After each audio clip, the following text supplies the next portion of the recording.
السلام علیکم ورحمۃ اللہ وبرکاتہ نحمده ونصلی علی رسولہ الکریم اما بعد۔ آج کا سبق سن لیجئے۔ آج کے سبق کی سرخی ہے قرآن سے دوستی کیجئے، پارٹ نمبر 16۔ حضرت ابو سعید خدری رضی اللہ تعالیٰ عنہ فرماتے ہیں کہ حضرت اسید ابن حضیر رضی اللہ تعالیٰ عنہ اپنے باڑے میں ایک رات قرآن مجید پڑھ رہے تھے، اچانک ان کی گھوڑی اچھلنے لگی۔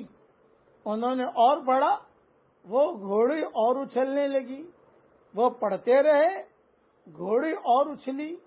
حضرت اسید رضی اللہ تعالیٰ عنہ فرماتے ہیں مجھے خطرہ ہوا کہ کہیں گھوڑی میرے بچے یحییٰ کو جو وہیں قریب تھا کچل نہ ڈالے، اس لیے میں گھوڑی کے قریب جا کر کھڑا ہو گیا تو کیا دیکھتا ہوں کہ میرے سر کے اوپر بادل کی طرح کوئی چیز ہے جس میں چراغوں کی طرح کچھ چیزیں روشن ہیں۔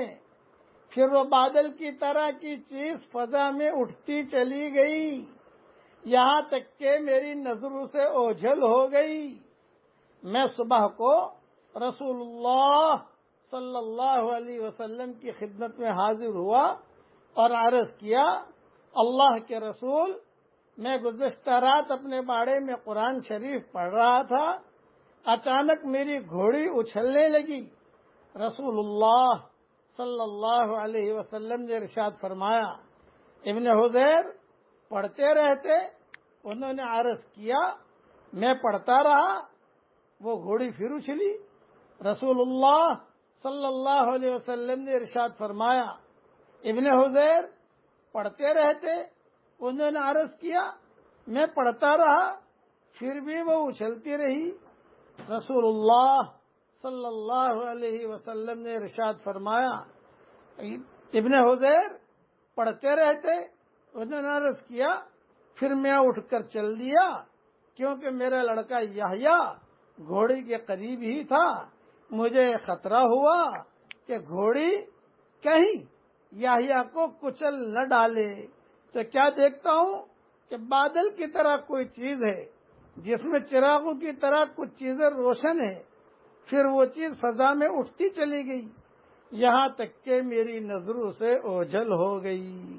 رسول اللہ صلی اللہ علیہ وسلم نے ارشاد فرمایا، وہ فرشتے تھے، یہ ہے اصل مضمون، کہ وہ فرشتے تھے تمہارا قرآن سننے آئے تھے۔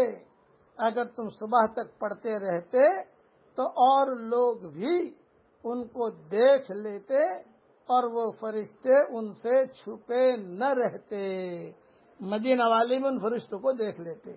یہ حدیث مسلم شریف میں ہے، اس لیے قرآن شریف سے دوستی کیجئے۔ اللہ تعالی ہم سب کو عمل کرنے کی توفیق عطا فرمائے، آمین۔ وآخر دعوانا الحمدللہ رب